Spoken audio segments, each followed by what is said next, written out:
Welcome to this replay of one of the sessions from the Council of Competitive Intelligence Fellows 2022 Summit, Foresight Now, Harness the Future. We would like to thank our gold sponsors, Aurora WDC, Crayon, and Tyson Hines for their support. We would also like to thank our executive sponsors, the Business Intelligence Source, Commentelli, and Knowledge Inform. Please enjoy this session replay. Prepare yourself for one last fireside chat and then the capstone for today. I know if you're like me, you are probably feeling it at this point that these sessions have been very jam-packed with really great insights and experience from our speakers and great interactions with our moderators. But we've got one more great session coming up, and this is going to be hosted by my fellow Richard Caldwell. And this is going to be a great session. Foresight gone wrong. I am really looking forward to hearing stories about how Foresight has gone wrong. And we've got a great fireside chatter that Richard is going to introduce us to. So Richard, without further ado, please take it away. Yeah, so I'm pleased to introduce Sean Gillifin. He's the Vice President and Chief Marketing Officer of Government Systems in Viasat. Now, Sean has a wide background, which makes him uniquely qualified to talk about this. He's one of the leading market experts in brand outreach to the military. He's a founder of a company called BaseFest, which provides live experiences to military bases. One of 4 official talent bookers for the U.S. Army. He's led marketing brand strategy at places like Boeing, USAA, Harley-Davidson, Monster Energy, Booz Allen, Coca-Cola, Verizon. He's a former U.S. diplomat. We could just go on and on and on, but I would like to just bring on Sean now, and we can start the conversation. Hey, Rich. Hey, there he is. How you doing? I'm good. I'm good. Right. Enjoying these sessions. Yeah. So what we want to kind of talk about here, we've had a whole packed morning talking about different types of foresight and scenario analysis and trying to predict the future and where technology lies in here. We want to talk about a little bit of, from your experience about when it's gone wrong, or, that could be whether they got the wrong message, completely missed it, or they mishandled it, right? Yep. And I know, your perspective is like from brand marketing, and you're really, really enthusiastic about that. That comes across quite well. So let's just start with the first part where foresight was missed. Have you ever been in those situations, maybe in a company or in a military situation, where they just missed it completely? Nobody saw it coming. And how did you do it? Yeah, I think, plenty of times. I mean, I think in our military careers, I don't know whenever we do the exercises and the intelligence folks come in and give us sort of a scenario, I think more times than not, they always say, hey, the enemy has a vote, and that applies in the military. I think in the State Department, I was a diplomat of the State Department, like other countries have a vote, allies have a vote, adversaries have a vote. And even in, marketing and the corporate world, your competitors have a vote. Folks, your competitors you might not even know in other categories have a vote. There's just a lot of intel coming at you. And so there's a lot of opportunity for that intel to be wrong or not complete, or just interpreted wrong, because I think half the battle is, you can get as much data and intel as you want in the corporate world about your competitors, but what do you do with that data? What are the actionable insights you take from that data or that intel that you get? And what actions do you make? Like sometimes the data and the intel isn't wrong, but your actions were. So plenty of examples throughout the career.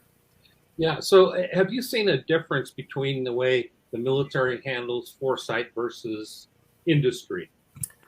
I was actually talking to a colleague about this as well. I think in the military, even in the State Department, they teach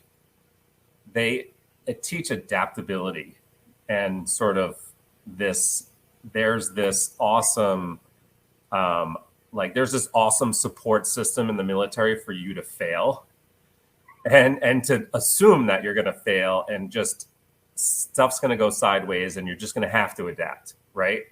And I think there's this like false narrative in corporate world where if you fail or you fail to see something coming, that like you're going to be fired and it was really your fault. And I think there's this support system in the military where we want people to fail and to learn how to adapt to failure or not seeing something. Whereas in the corporate world, I think people are much more careful about failure.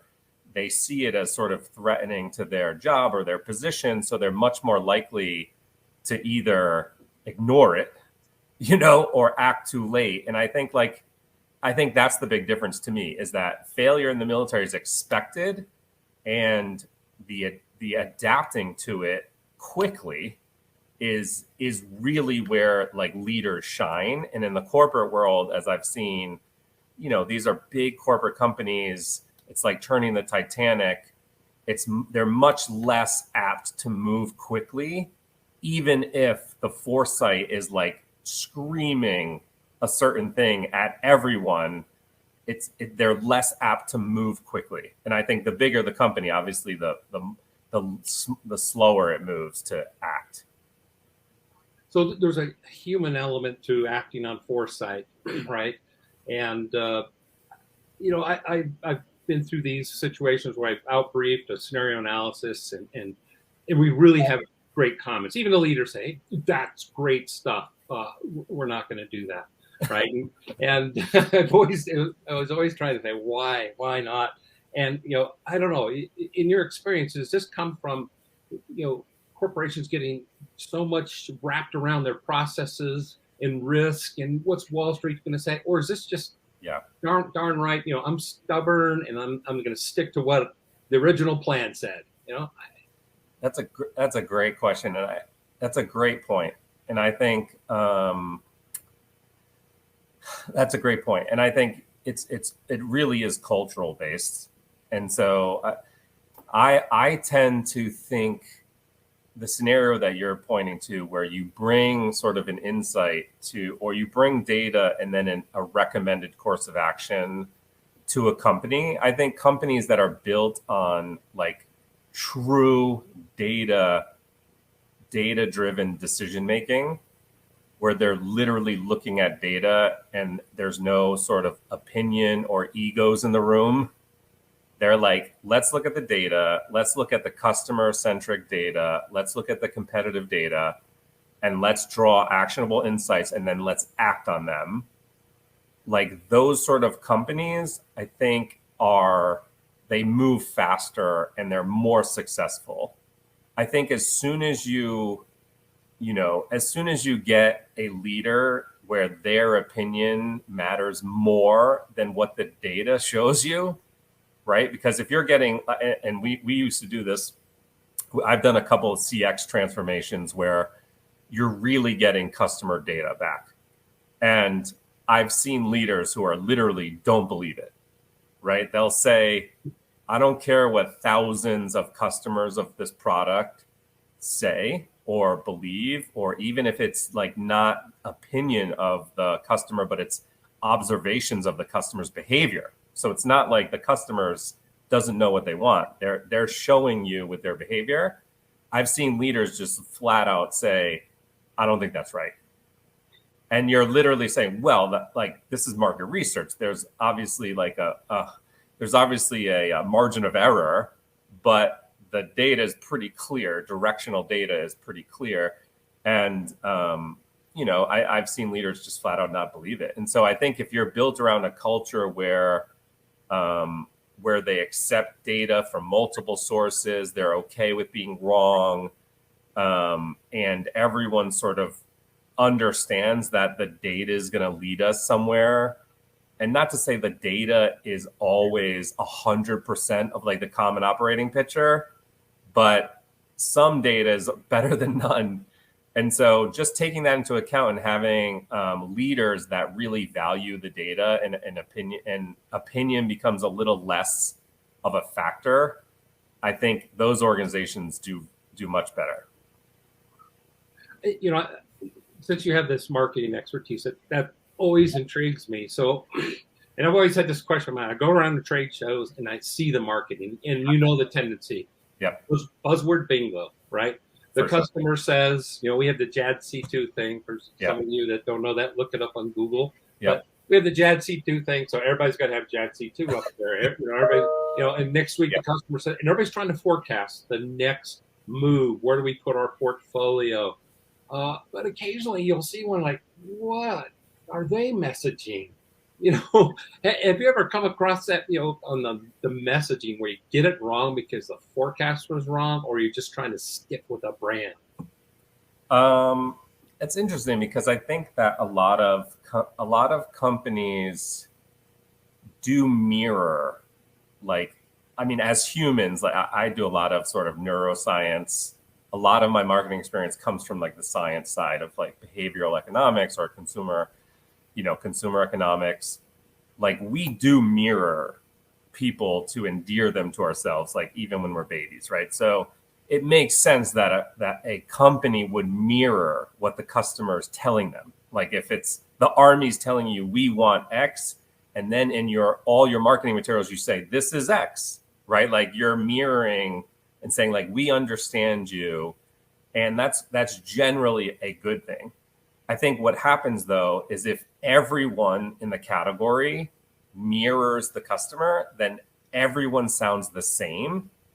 And the whole point of marketing is being distinct, right? Like, so if you look the same as the competitors and you sound the same because you're using all the same buzzwords, you're not distinct and you won't stand out in the mind of the customer. And so that's always the sort of thing with marketing is how do you mirror the language or what the customer wants, but stand out from your competitors because, you know, not every company has the billions of dollars of a Boeing or Lockheed in defense to stand out, right? Like to legit do marketing or communications at scale to remain top of mind. So you, as a smaller company or even a medium-sized company who's in direct competition with these big behemoths, you have to be distinct. You have to pick something that distinguishes you from everyone else, and it can't just be related to just the words you use. It has to be related around your entire brand. So that's a fundamental principle for us CI folks. You know, comes from Michael Porter. You know, if you want to have you know, to stand out, you want to have something that offers a unique value proposition to the customer, doing things differently, right? Yep. So when you're out there doing foresight, and why do companies get this wrong? They realize that, hey, the trend is going here, the market trend. We all buy the same reports. We all do the same analysis. Yet we all come up with the same answer, right? And we tend to convergence. We all look alike. Why do we get that wrong? Good. I think, like, luckily we're in an industry where there's a lot of smart people, right? Like there are a lot of really smart people with advanced degrees. I think Parmalee Eastman in the comments wrote, like, this is exactly why companies must research both customers and competitors simultaneously. It's really spot on. But like I think the reports are, if you buy the same reports, then you'll get the same answers, right? Of course. I'm in huge favor of, you know, sort of doing your own market research, not your own sort of, not building your own market research department, right? Like you can find market research companies that are really good, but not sort of following the path. Like I would really focus a lot on differentiation and being distinct. And how do you drive that distinction through the mind of the customer versus just following what your competitors do?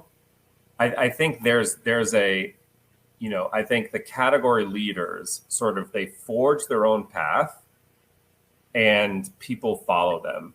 And I think there's an opportunity that if you are distinct, you could become a category leader in an area, and then you forge your own path, and then other people have to follow you. I think there's a real distinct difference between, category leaders and companies that tend to follow category leaders. And the category leaders will always sort of win out in that category because they are forging their own, they are very distinct. And a great example is, a Tesla is a great example of, having a technology or a market insight, identifying that as something that's unique and distinct, and sort of owning that area, and then really marketing that area so you become sort of that category leader in that area. It's hard to catch up to category leaders, right? I mean, it's impossible. Once somebody changes the paradigm, everybody goes to zero, and now we have somebody out there, early adopter. And how do you do it? You imitate? Do you try to leapfrog them somehow? It's almost too late, right? It's almost too late because there's so many market forces, and I'll just speak about the marketing behind it. Like, there are so many biases that favor the category leader, right? There's like groupthink bias, right? There's sort of social desirability bias. There's size bias. Like, there's all these biases that the category leader already has that is almost impossible to fight. So that's why you almost have to create a newer category that you can own, that you can push yourself as that category leader, your brand as that category leader, and then you can just focus on that. A great example is Salesforce. Salesforce CRM before Salesforce was literally a disk you had to put in your computer, right? It's a huge pain in the ass. I don't know if you can say ass in here, but the huge pain in the butt. And how Salesforce distinguished itself was software-less CRM, right? New category, right? So they were we're the king or queen of this software-less CRM. And they sort of disrupted, they really focused and honed in on that category. And I think a lot of companies don't know necessarily what their category is or how they are different than other people in that category. Should they create a new category with a new technology or market insight that they can use to become that category's leader, Because fighting a category leader, especially if they've been a leader for a long time, almost impossible if you don't create a new disruptive category that disrupts the old category. So your background, you've been in a lot of different companies that have different cultures, remarkably different cultures. So how much does culture play in implementing foresight or misstepping it? It's everything. It's everything. It's everything. I mean, Viasat has a great culture. I'm not, trying to recruit here, but it's a great culture that is rooted in humility of all of us might have advanced degrees and might have a C-suite level role or a VP role, but we can all be wrong and we should be open to being challenged all the time, right? And I think that's that's a supportive culture where you can challenge a CEO, I don't think that's going to work.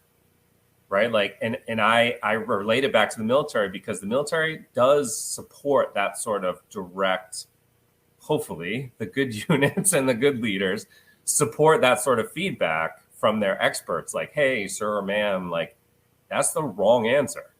I'm the expert in this space and this is what should work. And luckily, if you've created sort of this culture where you're not threatened by being wrong, and it's in fact, you're encouraging people to always give their ideas, and the best idea wins based on the data, I think that's where those are the companies that succeed. If you create a culture where people are scared to raise their hand and say, I don't think that's the right thing to do. And everyone's like, be quiet. You're too low on the totem pole to have an opinion, right? Like that's the cultures that fail or end up really, not being fun places to work. So we had a side conversation earlier this morning in one of the rooms about how to address foresight when the news is bad, right? Yeah. And there was two approaches we were talking about in there. One of them was show them the facts, show them the data, lay it out, be logical, versus touch the heart. If you can go to their heart and do an emotional response, that leader is going to jump on that.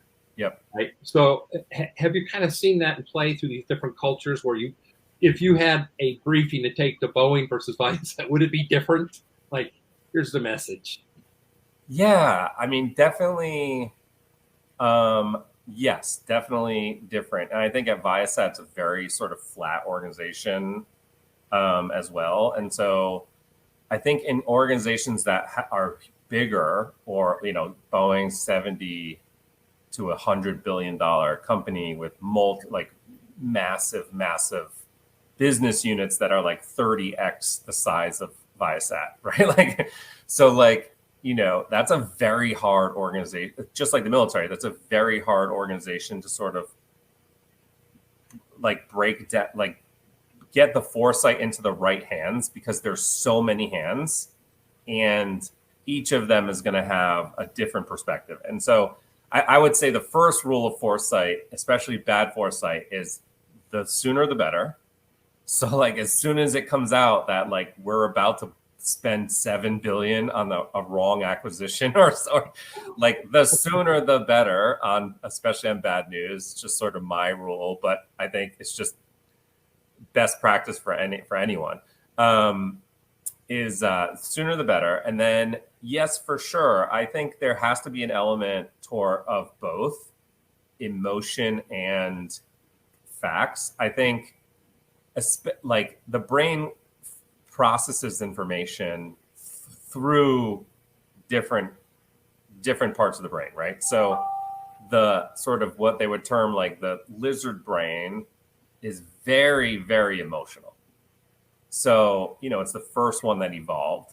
And so if something is like fight or flight, oh crap, this is my project and this person's about to tell me that a year of effort and my whole existence is wrong, I think there's huge risk for that fight or flight. You won't even get to the logic, because that person will shut you off, right? You won't even get past the instinctual brain.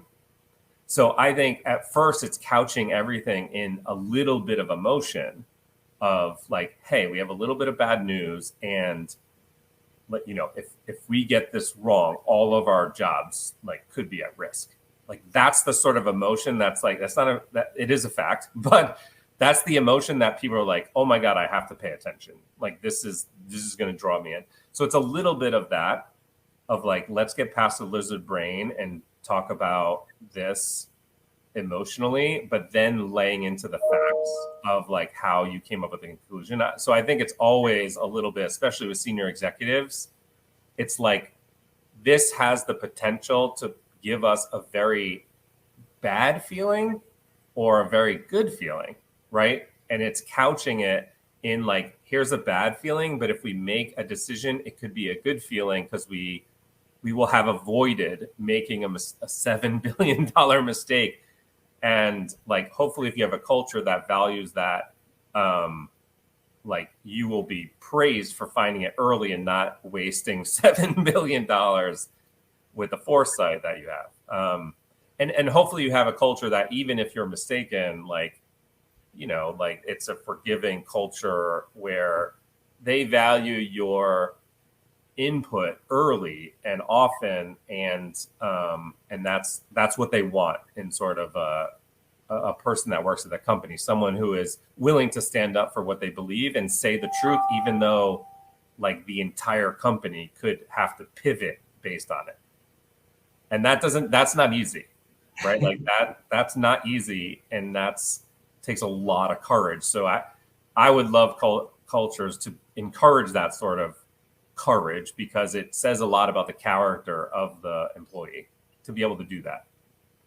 Yeah, so I kind of want to turn this a little bit and take this from the CI standpoint. A lot of us are on here are competitive intelligence folks, and we try to do scenario analysis and forecasting and things like that. And I'm probably not alone. I've felt the frustration of coming together and working hard on something, and just feels like we're only documenting our market loss, right? What is wrong here, right? And I think from what I've seen so far is maybe we're not presenting it correctly, or we're not doing this right. So what can we do as CI professionals to present Foresight in a way that it won't be ignored or passed aside? How can we do that better? It's interesting. I don't think it's a function of presentation or even convincing. I think to companies' detriment, they don't involve CI early, right? To even this is something from a marketing perspective too, right? If we're already down the path of products or services and we haven't done the competitive analysis or the market research to justify bringing that product or service to market, we're already on this train that's moving. And no matter what you would present, I don't know if that would move. And so I've always been an advocate of moving CI and market research into even the brainstorming of new products or services, so that they bring you the competitive landscape and also the voice of the customer. That stuff goes way early, because I've seen it a million times. And over the past 20 years, from huge companies like Coca-Cola and huge CPG companies, Procter and Gamble, they'll design products or services without the input of sort of competitive intelligence or market research. And I think that's a huge, costly mistake. And look, you can be right, but why not involve CI and market research earlier? Because if they involve you earlier in the qualitative, quantitative data collection and the analysis, then you're creating a fact-based, data-driven case to sort of go into product development. And then in that scenario, the CI team is already part of the team, right? You're not having to come in and do an analysis on something that's already in step 5 of production. And you're like, wait, who said that the customer would buy this? Do we even know? Right? You're not trying to ask those questions while a train's moving. You're in the beginning. And I think, so it's less to me of how do you convince people when it's already moving, and more of a function of how do we get CI involved the earliest, literally in the conception process of getting a product or service and trying to take it to market. So I've been kind of monitoring some of the chat here. I'm not sure to get in all the Q&As, but so some of the failures might be in how we're organized. Yeah. CI typically does a lot of stuff, right? And one of it is forecasting. There's other things that they got to do, market research, on and on. Should there be a separate forecasting, office or something? And where would you put that? I think, I would always wrangle sort of strategy, CI, market research into its own function. And I don't know what you would call that, but sort of like a strategy function. And I would literally, I think all business, any new product or service should have to go through that strategy function to see if there's a product market fit, to do some due diligence, to sort of test and learn. I think that's what the newer tech companies do really well, which is, sort of these smaller MVPs, and they are able to really test and learn really fast. I think, but even before you take it to market though, like even in the concept, is this on strategy for us? Do we have advantages here? You're doing sort of that competitive analysis, and then you're sort of running the market research to show what it's about. But I think that's where I would put. I think it makes sense, just depending on how your organization is structured, to put it. Whatever office has the power to say yes or no, this is going to move into sort of the next phase of development. Like whatever organization has that power, I think that's where CI needs to go. Yeah. So August brought up a good point here about agile. Of course, we're seeing that in the aerospace defense. Everybody's agile, dev, SecOps, everything like that, versus waterfall, which basically is DoD acquisition pushed us into that. It does forecasting have a place in that agile design process with those teams. Mostly what I've seen is, like how Raytheon implemented it with some of their programs. They hired a company to do it and was focused on software and design, but there was just software engineers in there. And maybe they're talking directly to the customer, but should there be more? No, you have to have, like, number one, cross function. You have to have CI and marketing professionals in every stage. Like, you just do. It's smart. And so you could have engineers go off and design a product, or you could have marketers go off and design a product. Neither one will be exactly what you want. Like, you want a cross function team that sort of brings the different perspectives in at every single stage. And so, and I think even before you even, like, agile and waterfall, like, that's cool for project, like project management and getting stuff done. But strategy has to come first. You have to know whether you have advantages in this area, and you have to do like the 5 forces or some sort of strategic analysis to figure out, like, are you the right company to do it? Do you have the authenticity? Do you have the technology? Does it exist out there? Like, you have to do the work and the research to figure out the strategy first. Otherwise, I fear, like, you go right into agile or software development or hardware, and you're off to the races, and you haven't even figured out if you're the right company or if that's something that you want to be focused on. And so I've always been a big fan of focused strategy. Like, we are a company that does X, and anything outside of X, we're not going to do, because that's not us. That's not what our expertise is in. Like, maybe you buy another company that is an expert at that and you let that brand sort of continue that focus. But I think, and this is sort of played out over the last few years, companies that sort of lose focus, like the GEs, the Honeywells of the world, like, and they do everything, they end up doing nothing, right? Like, they're just so in the consumer's mind and the customer's mind, they've confused them. So the customer can't exactly tell you what they do. And that's never good, when a customer can't tell you what you do in like 1 or 2 words. That's when, like, either the customer doesn't know you, or like your offerings are way too wide and you have to focus on who you are and what you do. Yeah, so, since we have your marketing expertise here, I kind of want to tap into this a little bit, because there's always been a question of mine watching these companies over the years rebrand, right? And they spend millions and millions doing it. And from the standpoint of a typical observer, I'm looking at, like, what does that mean? How much forecasting goes into that? I mean, when we see Lockheed do this, go from the dark blue, we called it the Death Star, to this bright stuff. And I was at Northrop when we went from the Nike swoosh to the bent pipe. Yeah.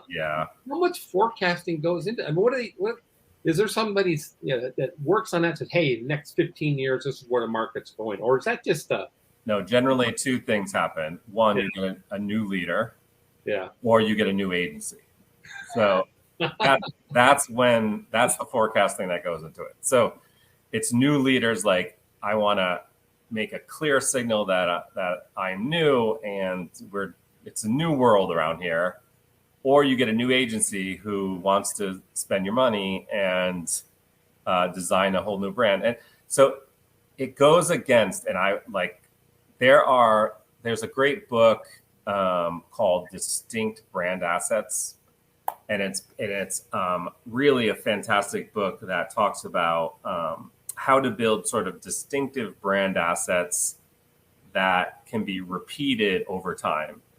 And there's sort of two ways to measure it. There's the fame of the asset, and there's the uniqueness when it's put into the category space. And so what's the worst thing you can do if, let's say, your brand asset is Lockheed and your brand asset is blue? The color blue literally is to change the color, right? Like you've erased however much money has gone into every single instance of blue that's been on every email, every LinkedIn message, just think about the billions and billions they've put into reinforcing the color. And now you've completely undermined it. And now you get to spend millions and millions just telling everyone your new color. So color is just one example of an asset, but it's the color, the type, the font that you use, the logo that you have, the character that you might have, like a Geico lizard, right? Like all of these things are brand assets that are quantitatively famous and or unique. And so when you're just going to rebrand because it's different if you want to rebrand because you've done an assessment of all your assets and it's told you you're too much, you don't have any uniqueness for your color, for your logo, for your character, for your type, your font. And you come back and you're like, you look like everyone else and there's no, then of course you're doing that's data. Now you're saying, okay, well, let's make ourselves distinct. So let's do that. And so that's when you do want to rebrand because your stuff's not unique and it's not memorable.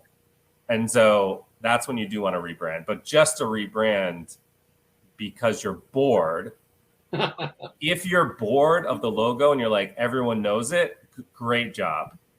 And I'll tell you what, as a marketer, marketers don't like to be bored. So be careful because a marketer might want to change the logo and you have to stop them and say, what are you doing? This logo has been around for 100 years. Let's actually test if it's famous and it's unique. Then we can decide whether to change it, because to just change it literally goes directly in the face of creating those memories that we want customers to create. And again, that's boring, but I don't think Coca-Cola and Nike are complaining about how boring the swoosh and Coca-Cola's red and the Coca-Cola writing is. It's universally recognizable, and that's what you want as your brand assets. Anyway. So let's talk about forecast recovery, where a forecast has gone majorly wrong, and then the company has to turn around from that and somehow gain confidence. And I'll give you two examples. About 8 years ago, a guy named Lou Von Thayer at General Dynamics went on a spending spree. I think he bought 22 companies. He was going to try to go into hardware stuff and just was pushing the company that way. They got a new CEO in, Phoebe Novakonik, came from the CIA.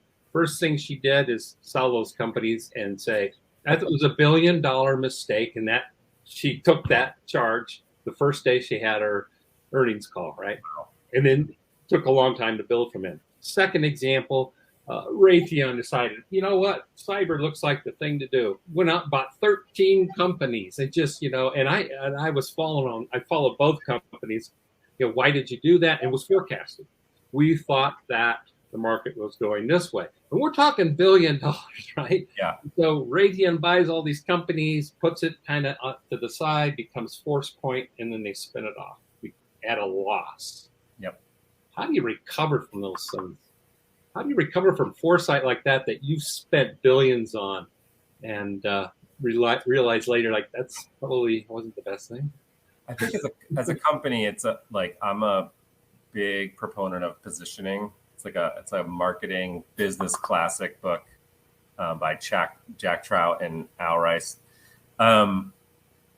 I think you have to, once you or a predecessor makes that sort of a strategic mistake and that confuses the market, I think the first thing you have to do is sort of do a market assessment and say, what does the market think of us?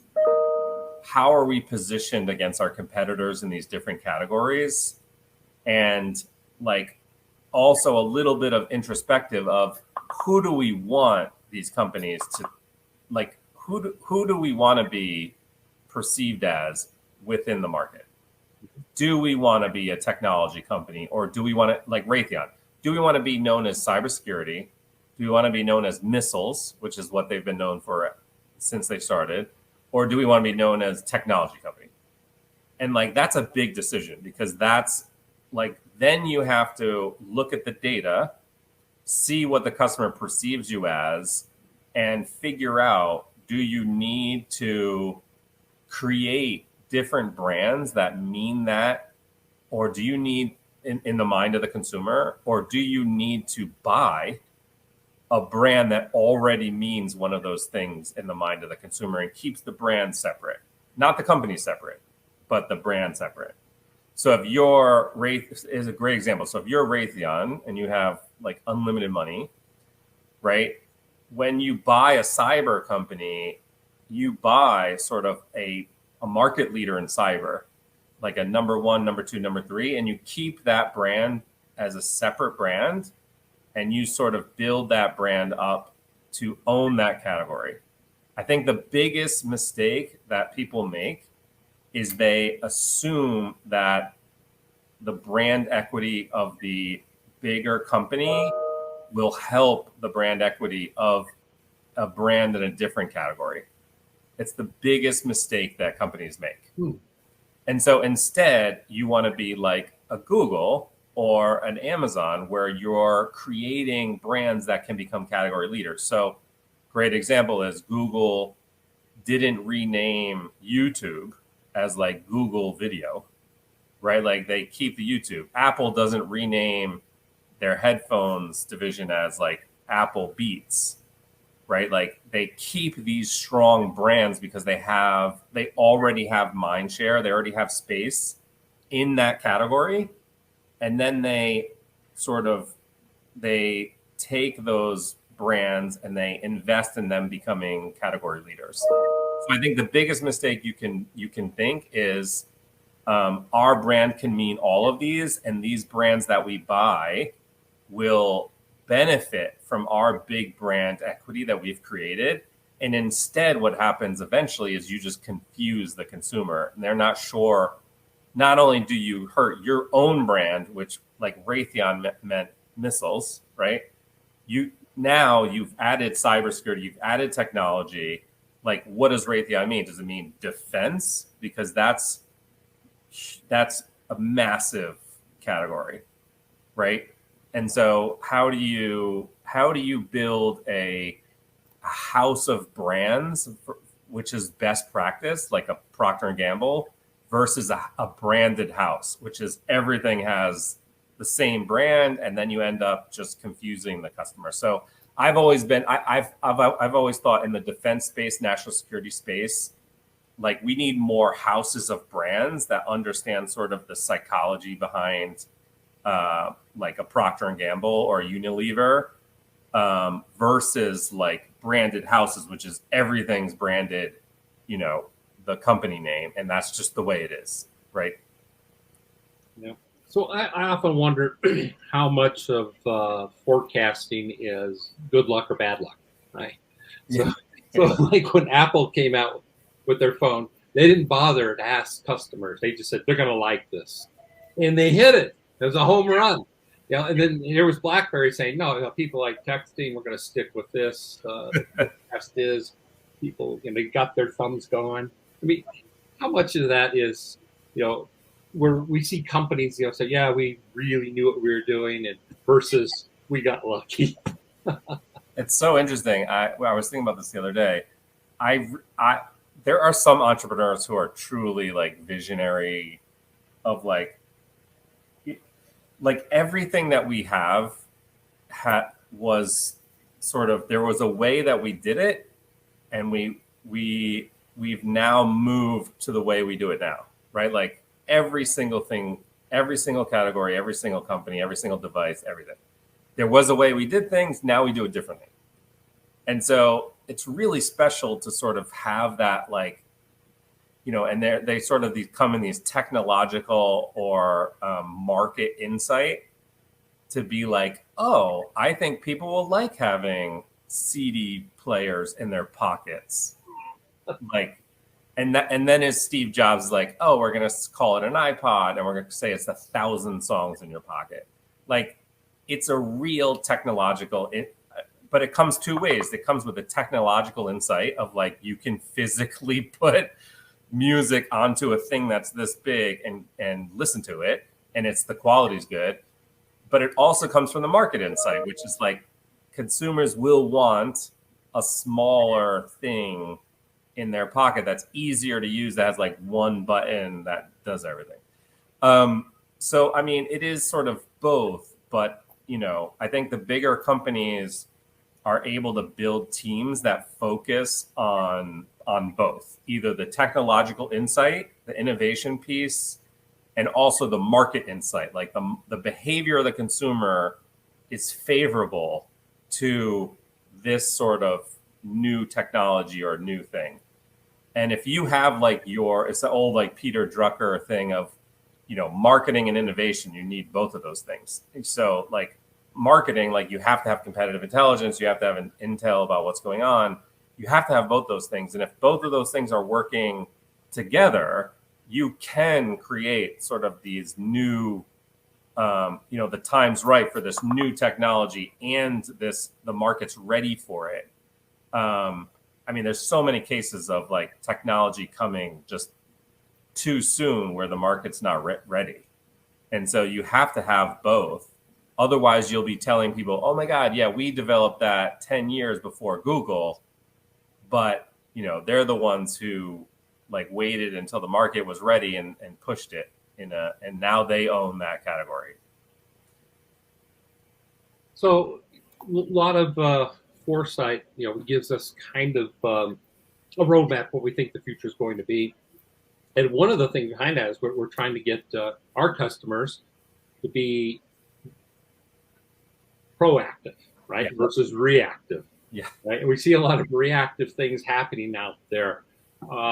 So when we finish forecasting, we usually kind of lay out here's kind of the roadmap, that's what's going on, things like that.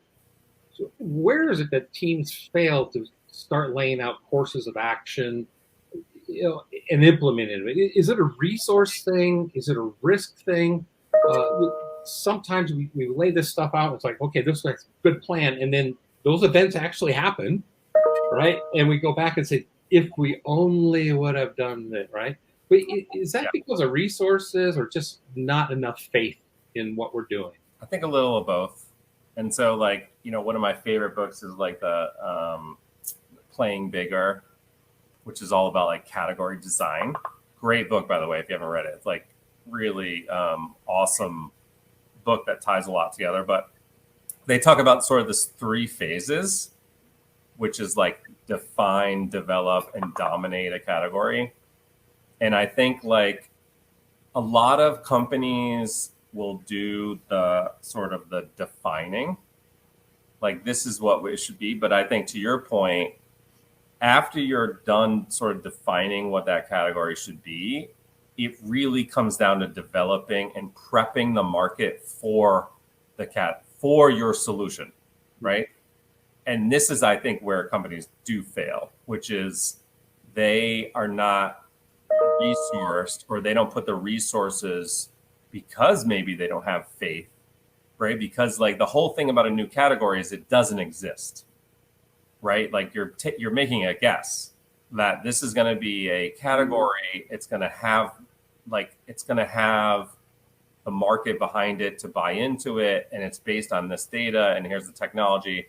Like, you're defining something that's new. I think then it takes the faith to develop it, and the development is putting the money in to sort of, put out articles about this new category, this new technology, and like on repeat at scale, and that costs money. Like, you gotta pay for the content. You have to pay to advertise or market it. You have to put PR spend behind it, and then the final phase is dominate the category.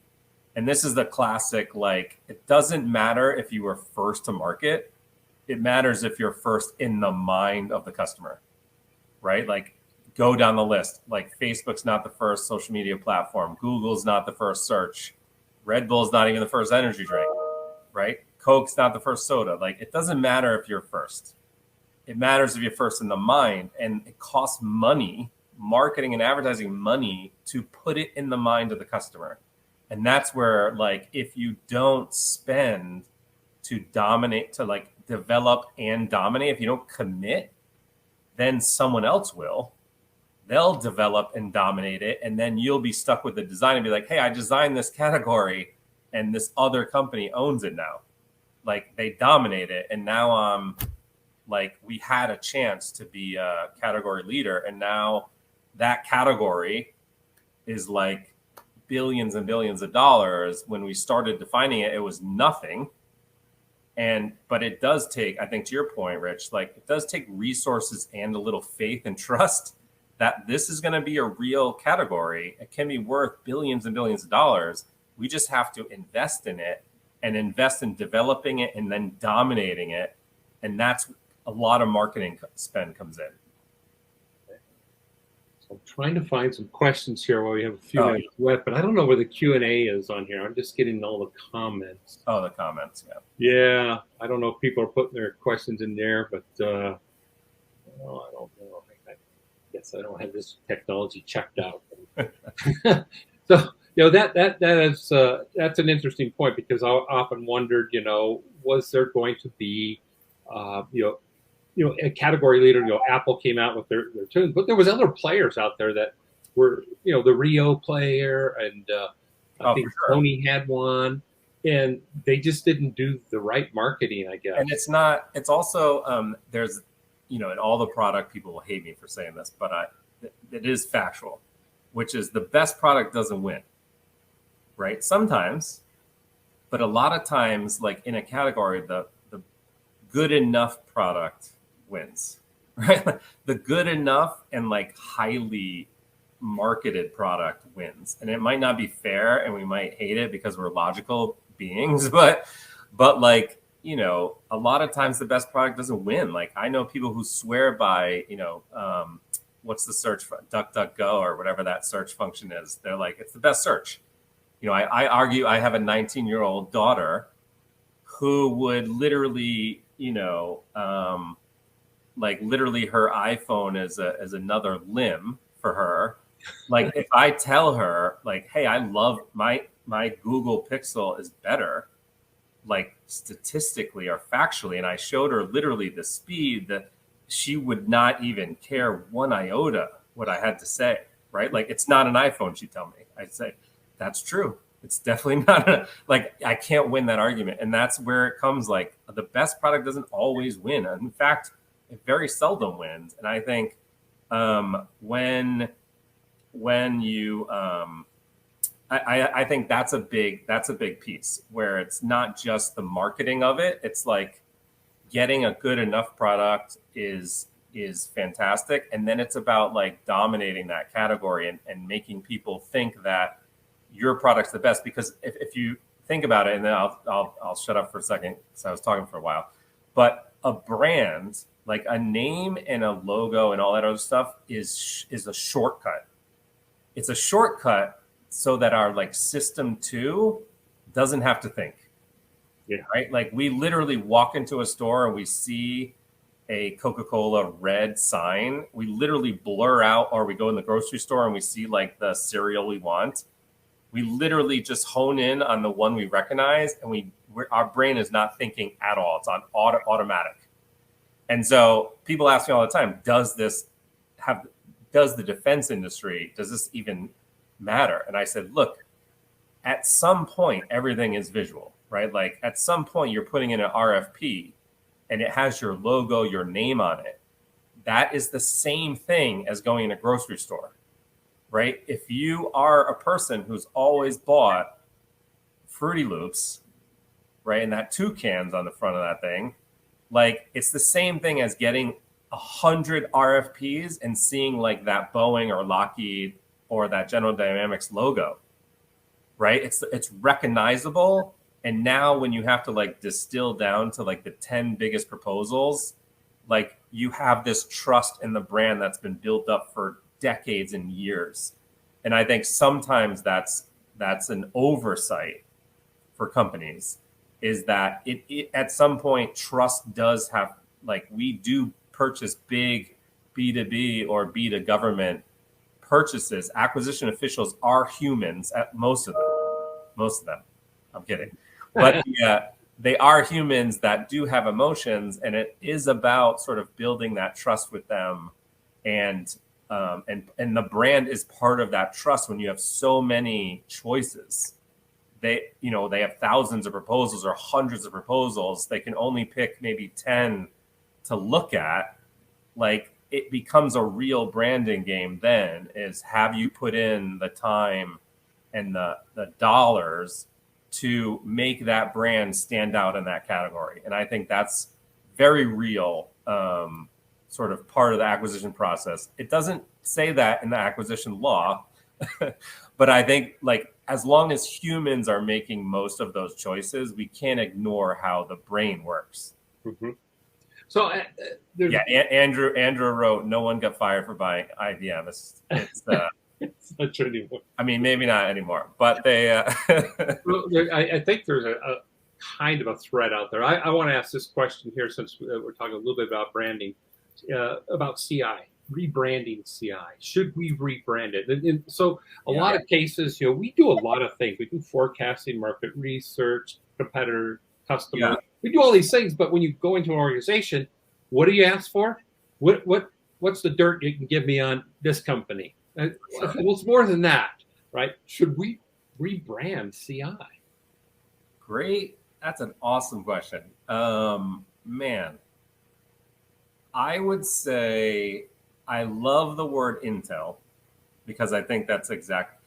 But I think that the word competitive, I think when people think about it, they might think competitor.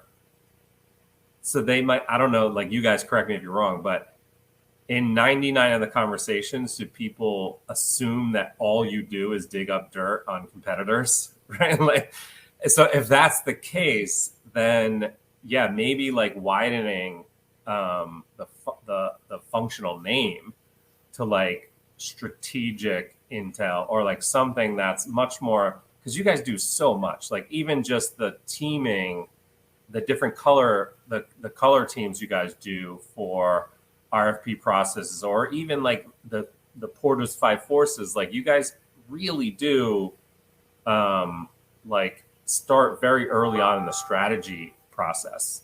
So yeah, I mean, I would say if that's the case and the function keeps getting pigeonholed into like just dig up dirt on competitors, then yeah, you'd want to take it up a notch and say, well, maybe we're strategic intel.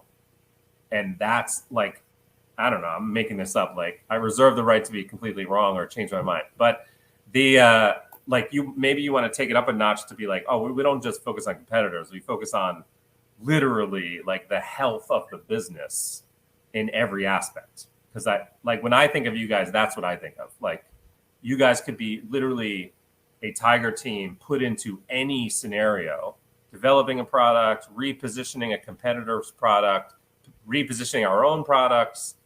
Like you could be in any of those worlds and thrive because of the discipline that you guys have in the background. Super. So I think we're at time. I was looking, like I said, I was going to read some questions here, but everybody's been all over the map with stuff on the. So I think this has been a great session. Getting a different perspective from the marketing side, from the wide amount of experiences that you've had with different companies have been really helpful. And that's what this forum's about. Just exploring things that no one else has thought of and going outside the box. But we really appreciate your time today. No, thank you guys.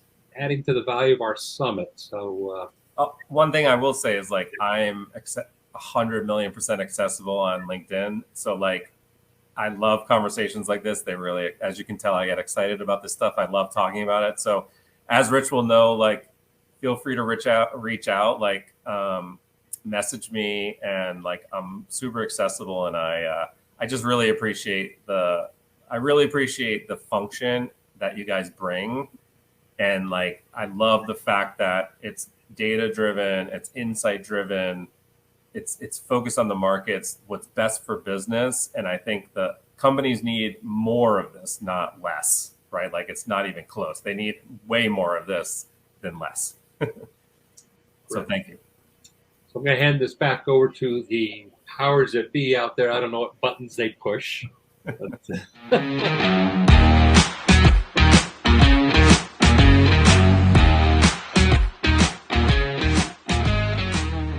Hope you enjoyed this session replay from the Council of Competitive Intelligence Fellows 2022 Summit, Foresight Now, Harness the Future. We also hope that you'll join us for future educational programming that advances the field of competitive intelligence and adjacent fields. If you'd like more information about future events, the Fellows, or our competitive intelligence community of practice, please visit the link in our Vimeo profile. Thank you so much.